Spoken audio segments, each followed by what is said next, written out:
सभी प्यारे बच्चों को मेरा नमस्ते।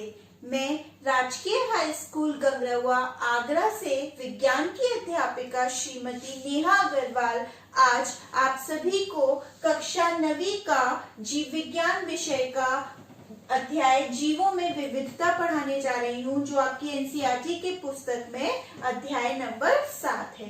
पाठ को शुरू करने से पहले हम देख लेते हैं कि आज हम किन मुख्य बिंदुओं पर चर्चा करेंगे। सबसे पहले हम बात करेंगे वर्गीकरण की, जिसमें मैं आपको वर्गीकरण का महत्व, उसके स्तर, आधार इत्यादि पर हम इस पर चर्चा करेंगे। उसके बाद हम पढ़ेंगे जीव जातियों का नामकरण, फिर हम 5 जगत वर्गीकरण को समझेंगे और फिर पादप जगत व जंतु जगत को एक एक कर डिटेल में पढ़ेंगे। आइए पाठ को प्रारंभ करते हैं। जैसा कि हमारे पाठ का नाम है जीवों में विविधता। ये विविधता क्या होता है? विविधता यानी कि वैरायटी, और जीवों में विविधता यानी कि पृथ्वी पर जो जैव जगत है, जो जंतु और पादप है, उनके जीवों की जो संख्या में विविधता है, जो वैरायटी है, जो बहुत अधिक संख्या है, वो ही आपकी क्या कहलाती है? जैव विविधता। पृथ्वी के विभिन्न आवासों में तरह तरह के पादप व जंतु जातियों की उपस्थिति को जैव विविधता कहते हैं। आपने भी देखा होगा, कुछ जीव बहुत सूक्ष्म हैं, कुछ छोटे हैं तो कुछ बहुत बड़े हैं। अगर हम पादप की भी बात करें तो किसी पादप पर फल व फूल आते हैं और किसी पादप पर नहीं आते हैं। तो ये चैप्टर बहुत इंटरेस्टिंग होने वाला है, क्योंकि हम एक मोटे तौर पे कह लेते हैं छिपकली, कुत्ता, बिल्ली, आपका बिच्छू, आपका सर्प कह सकते हैं, मछली कह सकते हैं, इन सबको हम मोटे तौर पे कह लेते हैं क्या कि ये सब क्या है? जंतु। लेकिन इन सब में क्या है? कुछ समानताओं के साथ साथ असमानताएं भी हैं। तो उन्हीं का अध्ययन हम इस पाठ में करने वाले हैं, और उस समूह को हमने क्या नाम दिया है उसकी भी बात हम इस पाठ में करेंगे। तो अब हम बात करते हैं वर्गीकरण। जैसा कि बहुत सारे जीव हैं उपस्थित इस पृथ्वी पर, अब प्रत्येक जीव की स्टडी करना, अध्ययन करना क्या है? बहुत ज्यादा कठिन। लेकिन अगर मैं उसको एक समूह में बांट लूं कि जिनमें कुछ असमानताएं हैं उनको एक समूह में रख लूं, जिनमें कुछ अलग समानताएं हैं उन सबको मैं एक समूह में रख लूं, तो इसी को हम क्या कहते हैं? वर्गीकरण। जिससे कि हमारी जो स्टडी होती है वो क्या हो जाएगी? इजी हो जाएगी। अगर मैं उस समूह का कोई एक जीव के बारे में उसका अध्ययन कर लूं तो मुझे एक मोटे तौर पर एक अंदाजा हो जाएगा कि इसमें उपस्थित सभी जीवों में ये जो है उस प्रकार की समानताएं मिलेंगी। जैसे कि मैं कह दूं पक्षी वर्ग। अगर पक्षी वर्ग की बात करें तो हमें पता, एक नाम सुनते ही पता चल जाएगा कि यहाँ जितने भी जीव आएंगे वो जरूर क्या? उड़ते होंगे आकाश में। तो वही क्या है? ये वर्गीकरण। सभी ज्ञात जीवों को उनकी समानताओं यानी कि उनमें जो समानताएं हैं उसके आधार पर एवं विभिन्नताओं, जो उनमें डिफरेंसेस हैं, उनके आधार पर पृथक पृथक समूहों में रखने तथा इन विविध समूहों का नामकरण करने को ही वर्गीकरण कहते हैं। आप ऐसे समझ सकते हैं, जैसे कि आप एक लाइब्रेरी में गए, अब जहां इंग्लिश का कलेक्शन है तो आपको पता चल जाएगा कि इस वाली शेल्फ में मुझे सिर्फ और सिर्फ इंग्लिश से संबंधित पुस्तक ही मिलेंगी, और अगर कहीं पे साइंस का कॉलम बना हुआ है, साइंस की अलमीरा है, तो आपको समझ आ जाएगा कि यहाँ मैं किसी भी बुक को उठा लूं उसमें मुझे विज्ञान से संबंधित ही पुस्तक मिलेगी, उसमें मैं केवल विज्ञान का ही अध्ययन कर पाऊंगा। अब नेक्स्ट है हमारा वर्गीकरण का महत्व। तो सबसे पहला महत्व क्या हो गया? इससे जो हमारा अध्ययन होगा क्या हो जाएगा? सरल हो जाएगा। हमें पूरे समूह को पढ़ने की जरूरत नहीं है, सिर्फ समूह के किसी एक जीव की स्टडी हम कर लें तो बाकी के जीवों की अपने आप हम समझ लेंगे। तो वही है वर्गीकरण, जीवों की विविधता के अध्ययन को सरल बनाता है। दूसरा पॉइंट है वर्गीकरण भिन्न भिन्न जीवों के मध्य आपसी संबंधों के अध्ययन में भी सहायता करता है, क्योंकि ये जो वर्गीकरण है ना, ये जीवों का जो विकास है उससे संबंधित है। क्योंकि विकास में क्या होता है कि जो जीवधारी है निम्न स्तर का, उसका जो सरल संरचना है उस उससे वो उठता हुआ एक क्रमिक परिवर्तन से क्या हो गया है, वो जटिल। और यही आधार हमारा किसका है, वर्गीकरण का, यानी कि सरलतम से जटिलता की तरफ जाना। तो यही इसका महत्व है। वर्गीकरण के स्तर। जैव वर्गीकरण की किसी भी पद्धति में जीवधारियों को अनेक समूहों तथा उप समूहों में रखा जाता है। इन समूहों को हम कह सकते हैं स्तर, कह सकते हैं श्रेणी या वर्गक भी कह सकते हैं।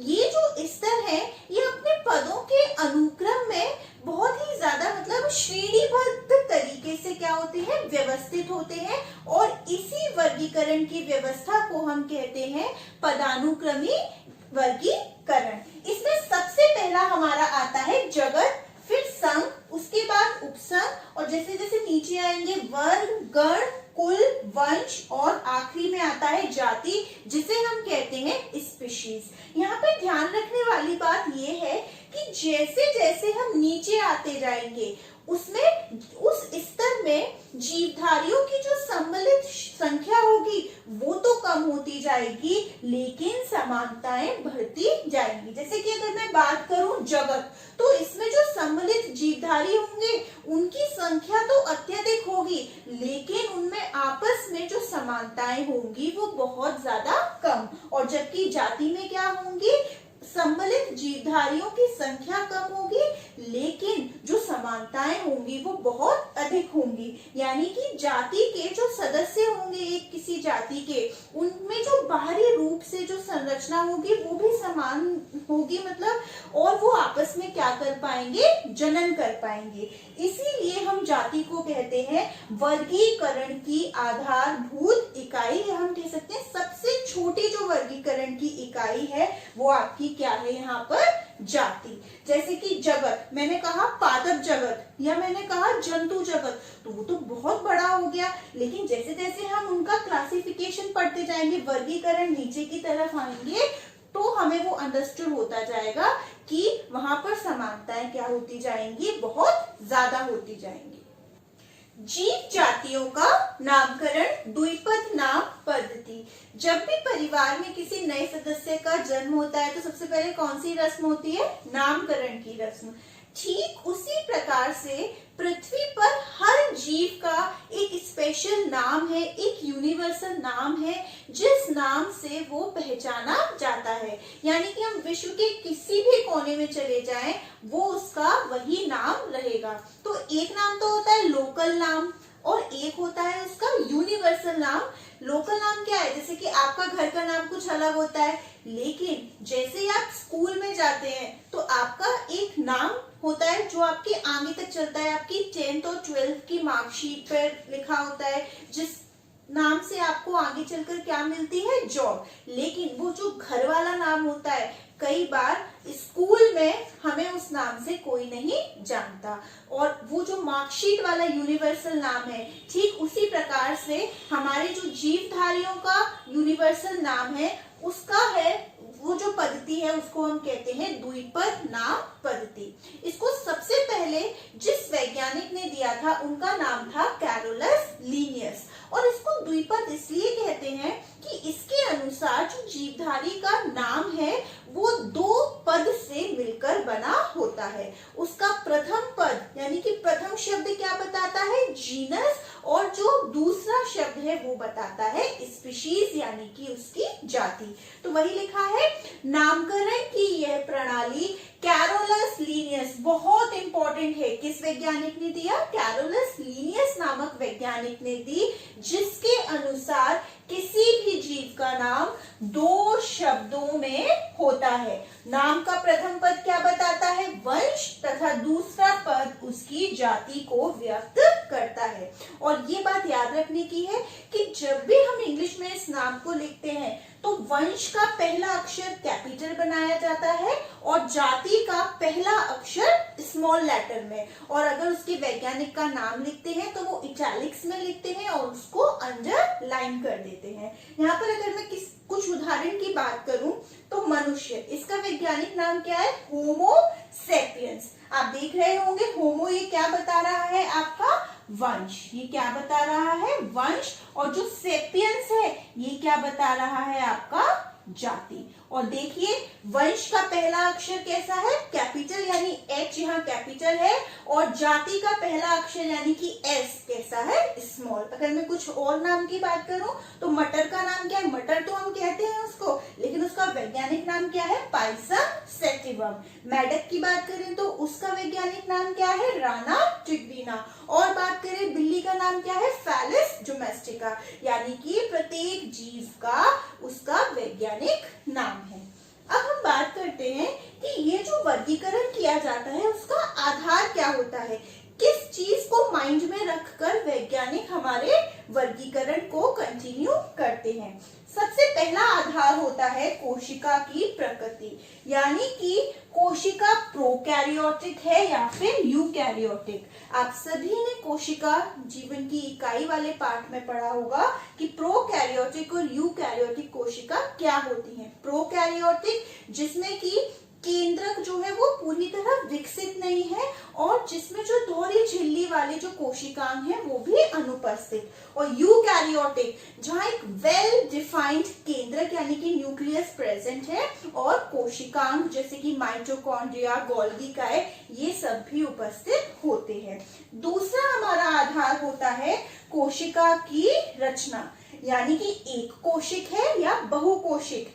जीव एक कोशिका से बना हुआ है या अनेक कोशिकाओं से, क्योंकि हम जानते हैं बहुकोशिक जीव में जो श्रम विभाजन की क्षमता होती है वो उपस्थित होती है। और थर्ड हमारा जो आधार है वो है भोजन बनाने की क्षमता। हम जानते हैं कि भोजन बनाने की क्षमता के आधार पर जीव दो प्रकार के होते हैं, स्वपोषी व परपोषी। स्वपोषी जो अपना भोजन स्वयं बना लेते हैं, क्योंकि उनके पास क्या है?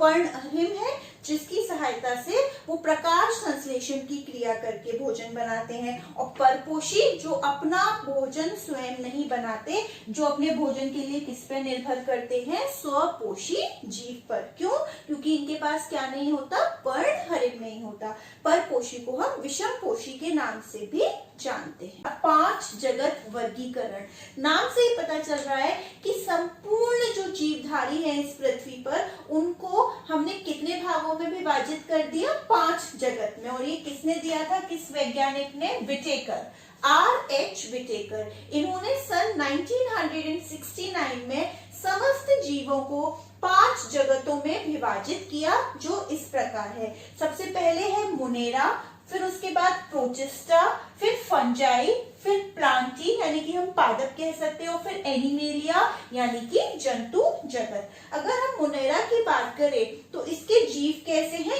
एक कोशिक यानी एक कोशिका के बने हुए। और कैसे हैं ये? प्रोकैरियोटिक। और इनकी पोषण विधि क्या है? या तो स्वपोषी भी हो सकते हैं ये, या फिर विषमपोषी भी। मैं बता चुकी हूँ वर्गीकरण का यही आधार था कि कोशिका की प्रकृति, कोशिका की संरचना और भोजन बनाने की क्षमता। और अगर हम इसके उदाहरण की बात करें तो जीवाणु, माइकोप्लाज्मा, नील हरित, शैवाल। दूसरा हमारा कौन सा जगत है? प्रोटिस्टा। अब हम जैसे जैसे बढ़ते जाएंगे, जटिलता बढ़ती जाएगी, यानी कि जो यहाँ पर जो सरल जीव है वो थोड़ा उच्चतर के ऊपर जाता जाएगा। यहाँ भी कैसे हैं जीव? एक कोशिक, लेकिन ये प्रोकैरियोटिक थे, अब ये कैसे हो गए आपके? यूकैरियोटिक। और यहाँ भी स्वपोषी और विषमपोषी दोनों पोषण की विधियां पाई जाती है। स्वपोषी क्योंकि इनके पास क्या है? पर्णहरिम, जिसकी सहायता से वो भोजन स्वयं बना पा रहे हैं। उदाहरण की अगर मैं बात करूं तो शैवाल, प्रोटोजोआ और डायटम। तीसरा हमारा जगत है फंजाई। ये कैसे हैं? बहुकोशिक। अभी तक कैसे थे दोनों? एक कोशिक। ये बहुकोशिक यानी कि एक से अनेक कोशिकाओं के बने हुए। यूकैरियोटिक और विषमपोषी। ये मृतोपजीवी भी होते हैं, कुछ परजीवी भी होते हैं। अगर उदाहरण की बात करें तो हमारा कवक, ईस्ट और मशरूम। चौथा हमारा है प्लांटी। ये कैसे हैं? बहुकोशिक है, यूकैरियोटिक, स्वपोषी है, पर्णहरिम यानी इनमें क्या है? उपस्थित है, तभी भोजन बना पा रहे हैं, और इनमें कोशिका भित्ति भी उपस्थित होती है। उदाहरण की बात करें तो पौधे। पांचवा हमारा जगत है एनिमेलिया। कैसे है ये? बहुकोशिक है, यूकैरियोटिक, विषमपोषी। विषमपोषी क्योंकि अपने भोजन स्वयं नहीं बना पा रहे, इनके पास क्या नहीं है? पर्णहरिण। और यहाँ पर हमारी कोशिका भित्ति भी अनुपस्थित होती है। उदाहरण की बात करें तो क्या आएगा यहाँ पर? हमारा जंतु। अब हम डिटेल में अपना जो प्लांटी है उसको पढ़ते हैं। पादप जगत हमारा दो वर्गों में विभाजित है, क्रिप्टोगैम और फैनरोगैम। क्रिप्टोगैम यानी कि हिडन, छुपे हुए, इनके जो जनांग हैं वो कैसे हैं? अप्रत्यक्ष हैं। और ये कैसे हैं? बीज रहित व पुष्प रहित। इन पौधों पर न तो बीज होते हैं और ना ही पुष्प। उनकी तुलना में फैनरोगैम, जिनके जननांग क्या होते हैं? पूर्ण विकसित, और ये बीज युक्त होते हैं। और कैसे होते हैं? ये पुष्प युक्त। अगर हम क्रिप्टोगैम की बात करें, ये फिर 3 सब डिविजन्स में डिवाइड है, थैलोफाइटा, ब्रायोफाइटा और टेरिडोफाइटा। थैलोफाइटा यानी यहाँ पर पौधे का जो शरीर है बिल्कुल थैले के समान उसकी आकृति है, उसमें किसी प्रकार का कोई भी विभेदीकरण नहीं है, ना उसमें वास्तविक जड़ है, ना ही तना है और ना ही पत्ती। तो वही लिखा है, शारीरिक संरचना में विभेदीकरण नहीं, यानी कि वास्तविक तना, जड़ व पत्तियां अनुपस्थित। इनको हम सामान्यतः क्या कहते हैं? शैवाल, एल्गी। अगर हम उदाहरण की बात करें तो यूलोथ्रिक्स, स्पाइरोगायरा और अल्वा। सेकेंड है हमारा ब्रायोफाइटा। सबसे पहले जो सरल स्थलीय पौधे हैं वो कौन है? हमारे ब्रायोफाइटा। इनके जो शरीर है जो पौधे का, उसमें तने तथा पत्ती सदस्य संरचनाओं में विभेदित, यानी पत्ती और तने जैसी आकृति है, वास्तविक नहीं है वो भी। और जो हमारी जड़ है उनकी जगह राइजोइड्स यानी मूलाभास उपस्थित है। और यहाँ पर संवहन तंत्र, जैसे कि आप अपने ऊतक वाले पाठ में पढ़ चुके होंगे, 2 प्रकार के संवर्धन ऊतक होते हैं हमारे पौधों में, जाइलम व फ्लोएम, ये अनुपस्थित है। ये तंत्र क्या कार्य करता है? जल और अन्य पदार्थों को पौधे के विभिन्न भाग से दूसरे भाग तक पहुंचाता है। तो ऐसा तंत्र यहाँ पर अनुपस्थित है। और इनको हम क्या कहते हैं? पादप जगत के उभयचर। Very very important. और क्यों कहते हैं? क्योंकि इनके निषेचन की क्रिया के लिए जल की अत्यधिक आवश्यकता होती है। अगर हम ब्रायोफाइटा के उदाहरण की बात करें तो मॉस और मार्केंशिया। हमारा नेक्स्ट है टेरिडोफाइटा। ये इनमें पौधों का शरीर पूरा मतलब विभेदीकरण स्पष्ट है, जड़ है, तना है व पत्ती है। और जो संवहन तंत्र यहाँ अनुपस्थित था, सबसे पहले कहाँ जाकर मिला था? टेरिडोफाइटा, यानी कि संवहन तंत्र उपस्थित। अगर हम उदाहरण की बात करें तो फर्न और मार्सिलिया। बीज की अवस्था के आधार पर फैनरोगैम हमारे 2 भाग में विभाजित है। सबसे पहला जिम्नोस्पर्म और दूसरा एंजियोस्पर्म।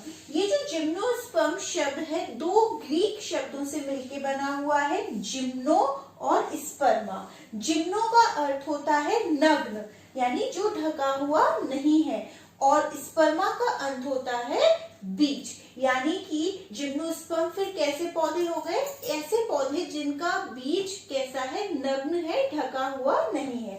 तो नग्न बीज उत्पन्न करने वाले पौधे हमारे क्या कहलाते हैं? जिम्नोस्पर्म।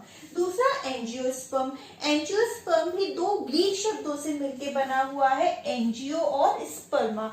एंजियो का अर्थ है ढका हुआ और स्पर्मा का अर्थ यानी कि बीज। तो यहाँ पर जो बीज है वो हमारे फल से ढका हुआ है, या हम कह सकते हैं फल के अंदर बीज है। तो फल के अंदर बीज उत्पन्न करने वाले पौधों को हम क्या कहते हैं? एंजियोस्पर्म। अगर मैं यहाँ पर एक और अंतर की बात करूं तो जो वो हमारा संवहन तंत्र होता है उसमें जिम्नोस्पर्म में सहचर कोशिकाएं और वाहिकाएं अनुपस्थित होती हैं, जबकि एंजियोस्पर्म में सहचर कोशिका और वाहिकाएं क्या होती हैं? उपस्थित। उदाहरण की बात करें तो जिम्नोस्पर्म का उदाहरण है पाइनस और साइकस, और एंजियोस्पर्म जितना भी आप देखते हैं अपने आसपास बड़े बड़े पेड़, सरसों हो गया, मटर, मक्का और सूर्यमुखी। अब हम सभी जानते हैं कि बीज का विकास कहाँ होता है? अंडाशय के अंदर, जो बाद में चल के फल बन जाता है। जो बीज हैं उनमें क्या होते हैं? हमारे बीज पत्र, जो अंकुरण के बाद हरे हो जाते हैं। इन्हीं बीज पत्रों की संख्या के आधार पर एंजियोस्पर्म हमारे कितने प्रकार के हैं? 2, एक बीज पत्री और द्विबीज पत्री। नाम से पता चल रहा है, जहां एक बीज पत्र होगा वो क्या होंगे? एक बीज पत्री, और जहां 2 बीज पत्र होंगे वो कहलाएंगे द्विबीज पत्री। दूसरे अंतर की बात करें तो एक बीज पत्री का जो तना होता है वो कैसा है? शाखाहीन, यानी कि उसमें शाखा नहीं है, और द्विबीज पत्री में तना कैसा है? शाखा युक्त। एक और अंतर, यहाँ पर एक बीज पत्री में जो शिरा विन्यास होगा पत्ती का वो कैसा होगा? जालिकाबद्ध, बिल्कुल ऐसे, इस तरीके से, एक तरीके से जाल बना होगा। और द्विबीज पत्री में जो शिरा विन्यास होगा वो कैसा होगा? समांतर, यानी कि बिल्कुल ऐसे समांतर। उदाहरण की बात करें तो एक बीज पत्री में मक्का और चना, और द्विबीज पत्री में हमारा उदाहरण है आम और सरसों। जगत के समस्त जीवों को 10 फाइलम या 10 संघों में बांटा गया है। सबसे पहला पोरीफेरा, फिर सीलेंट्रेटा, प्लेटीहेल्मिन्थीज, एस्केल्मिन्थीज जिसे नेमाटोडा नाम से भी जानते हैं, Annelida, arthropoda, Mollusca, Echinodermata, Protochordata और कॉर्डेटा। नाम थोड़े डिफिकल्ट हैं, पर अगर आप 1-2 बार पढ़ेंगे तो आपको ये लर्न हो जाएंगे। और इसको इसी सीक्वेंस में लर्न करना है, क्योंकि जैसे जैसे हम नीचे आ रहे हैं एडवांस्ड कैरेक्टर्स क्या है? बढ़ते जा रहे हैं। तो आइए अब एक एक करके इन संघ को हम उदाहरण सहित पढ़ते हैं।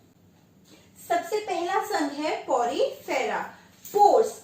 पोर्स का मतलब इंग्लिश में क्या होता है? छिद्र। तो ये हमारे कैसे जीवधारी है? हमारे छिद्र युक्त जीवधारी, यानी इनके शरीर पे बहुत सारे छिद्र होते हैं, जिनकी सहायता से ही जल हुआ, भोज्य पदार्थ हुए आपके, और ऑक्सीजन हुआ, इनका संचरण होता है। दूसरा इनकी विशेषता है कि इनकी जो शारीरिक संरचना है वो कैसी है? अत्यंत सरल, यानी कि कोई भी ऊतकीय स्तर की नहीं है। तीसरा, ये कैसे जीव है? अचल जीव, यानी कि ये आधार से चिपके हुए हैं। दूर से देखने पे ऐसे लगते हैं जैसे कि ये क्या है? पौधे हैं, पर वास्तव में वो होते क्या है? हमारे जंतु होते हैं। और चौथा इंपॉर्टेंट पॉइंट है, देह भित्ति 2 स्तरों की बनी होती है, और वो 2 स्तर कौन से हैं? एक्टोडर्म और एंडोडर्म। अगर सामान्यतः बात करें तो इन्हें हम कहते हैं स्पॉन्ज। इनके उदाहरण कुछ इस प्रकार है, साइकॉन, स्पॉन्जिला और यूप्लैक्टिला। दूसरा हमारा संघ है सीलेंट्रेटा। अगर हम पोरीफेरा से इस तरफ आएंगे तो जो शारीरिक संरचना है वो थोड़ी जटिल हो गई है, यानी कि ऊतकीय स्तर का शारीरिक संगठन होगा। यहाँ क्या उपस्थित है? देह गुहा उपस्थित है। और तो और यहाँ पर छिद्र नहीं है, केवल एक छिद्र है जो एक तरीके से किसका कार्य कर रहा है? केंद्र मुख का।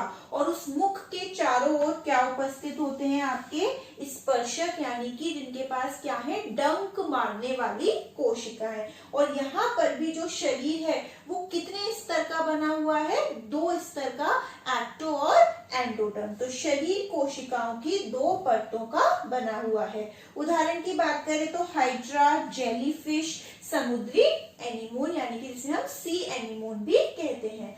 तीसरा हमारा संघ है प्लेटीहेल्मिन्थीज। प्लेटीहेल्मिन्थीज में से प्लेट, यानी कि ये कैसे हमारे कृमि है? हमारे बिल्कुल प्लेट की तरह चपटे।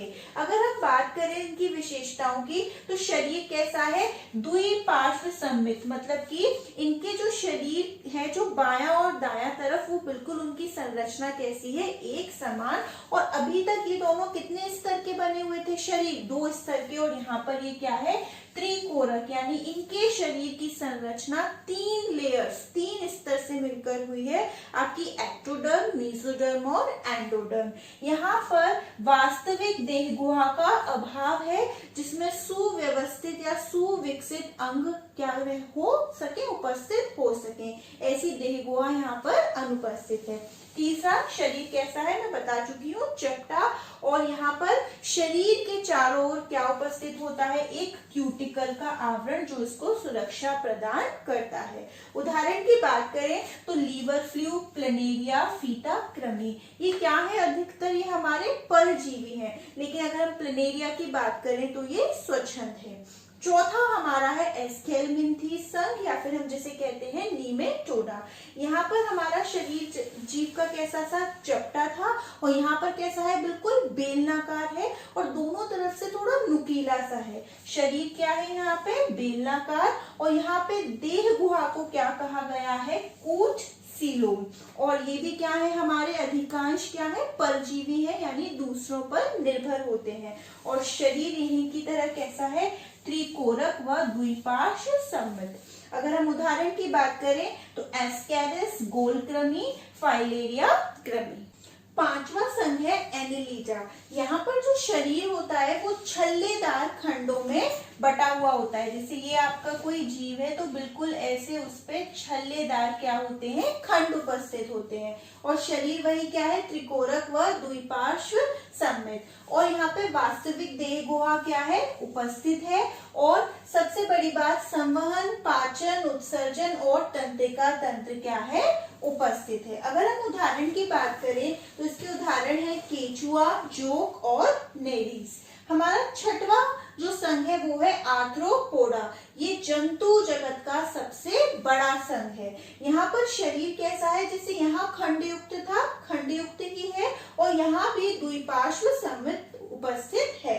उसके साथ साथ यहाँ पर जो देह गुहा है वो किससे भरी हुई है, रक्त से भरी हुई है, इसीलिए उसको कहते हैं हीमोसील। और यहाँ पर शरीर कितने भागों में विभाजित है, 3 भाग में, सिर, वृक्ष और उदर। और यहाँ पर क्या मिलते हैं, जुड़े हुए पैर, वेरी वेरी इंपॉर्टेंट। उदाहरण की बात करें तो मकड़ी, बिच्छू, तितली, झींगा, मक्खी इत्यादि। नेक्स्ट हमारा फाइलम है मोलस्का। यहाँ पर जो जंतुओं का शरीर है वो कठोर खोल के अंदर क्या रहता है, सुरक्षित, यानी वो एक तरीके से क्या है, कवच, जो किसका बना होता है, कैल्शियम कार्बोनेट।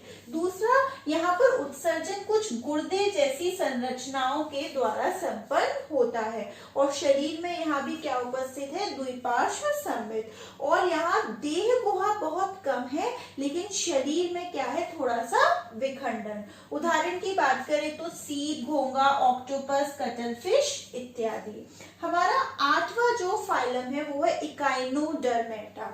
ये ज्यादातर अधिकतर जीव कैसे हैं, समुद्री जंतु, ज्यादातर अधिकतर नहीं बल्कि ये कैसे हैं, समुद्री जंतु। और यहाँ पर जंतुओं के शरीर पर क्या उपस्थित होते हैं, कांटे, इकाइनो स्पाइन्स यानी कांटे उपस्थित है। और यहाँ पर एक विशिष्ट जल संवहन तंत्र उपस्थित है जो जीव के चलने में सहायक होता है।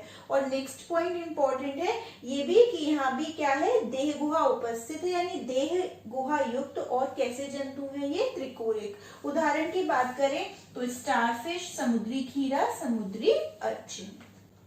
संघ प्रोटोकॉर्डेटा और कॉर्डेटा को पढ़ने से पहले देख लेते हैं कि कॉर्डेटा जीवों के मुख्य लक्षण क्या होते हैं। ये त्रिकोरक होंगे और इनमें देह गुहा भी उपस्थित होगी। उसके साथ साथ जो मुख्य लक्षण है, सबसे पहला नोटोकॉर्ड की उपस्थिति। नोटोकॉर्ड क्या होती है, नोटोकॉर्ड बिल्कुल एक छड़ नुमा एक लंबी आकृति होती है जो जंतुओं के पृष्ठ पर उपस्थित होती है, पृष्ठ भाग पर। ये क्या करती है, पेशियों के लिए भी स्थान प्रदान करती है, जिससे कि वो चलने में उसको सहायता प्रदान हो सके।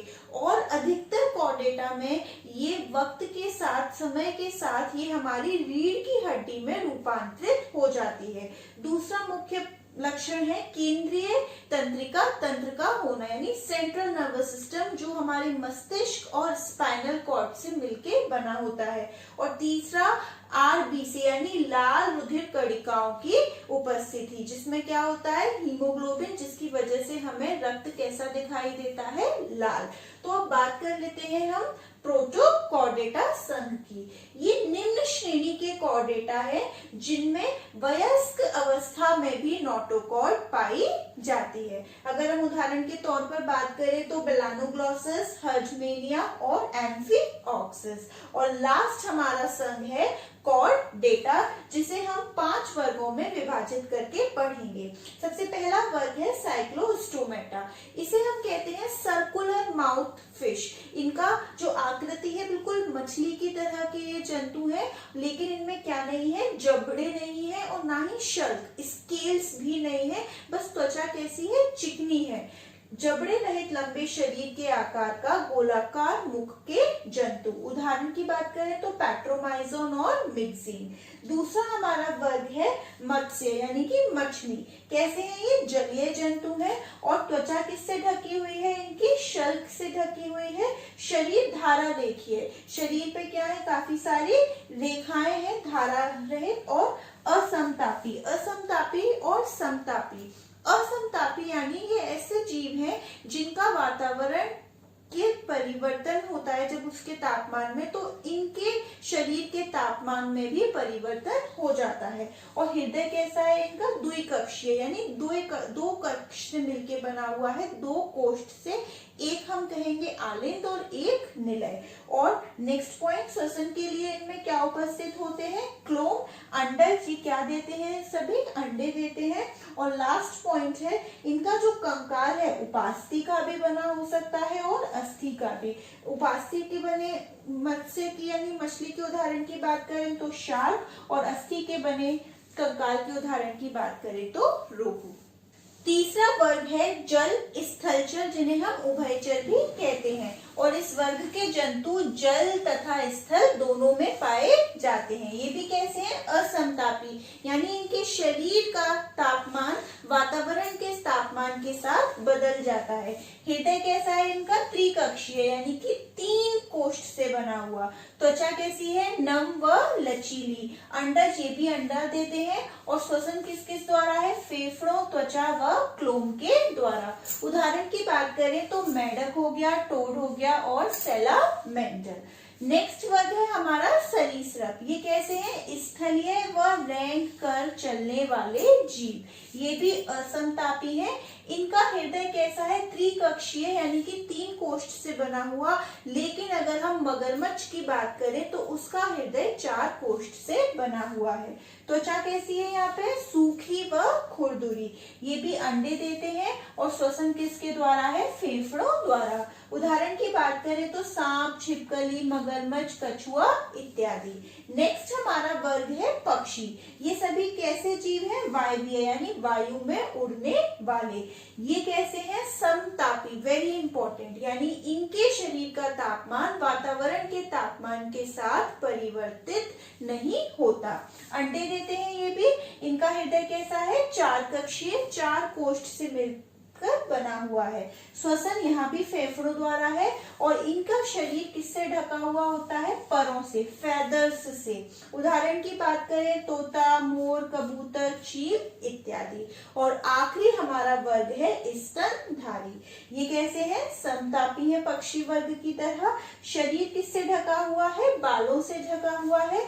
श्वसन फेफड़ों द्वारा है। और हृदय यहाँ भी 4 कोष्ठ का बना हुआ है यानी 4 कक्षीय है। और यहाँ पे क्या है, वेरी इंपॉर्टेंट, स्तन ग्रंथियां उपस्थित। और ये कैसे हैं, जरायुज, यानी कि ये अंडे नहीं देते, ये शिशुओं को जन्म देते हैं। लेकिन 2 ऐसे स्तनधारी हैं जो अंडे देते हैं, बतख चोचा और प्लेटिपस, इकेडना। बतख चोचा और हमारा जो प्लेटिपस है वो एक ही नाम है, एक ही जीव है। और दूसरा उदाहरण है इसका एकीटना। अगर उदाहरण की बात करें इसमें तो बिल्ली, मनुष्य, चूहा, वेल, गाय इत्यादि। अंत में अध्याय की समाप्ति से संबंधित गृह कार्य के लिए कुछ प्रश्न ले लेते हैं। सबसे पहला प्रश्न है, अंत में गृह कार्य के लिए कुछ प्रश्न ले लेते हैं जो आप सभी को हल करने हैं। पहला प्रश्न है, हम जीवधारियों का वर्गीकरण क्यों करते हैं। दूसरा, किस संघ के पौधे उभयचर कहलाते हैं। तीसरा, पॉलीफेरा और सीलेंट्रेटा वर्ग के जंतुओं में क्या अंतर है। और आखिरी प्रश्न है, सरीसृपों के 4 प्रमुख लक्षण लिखिए। धन्यवाद।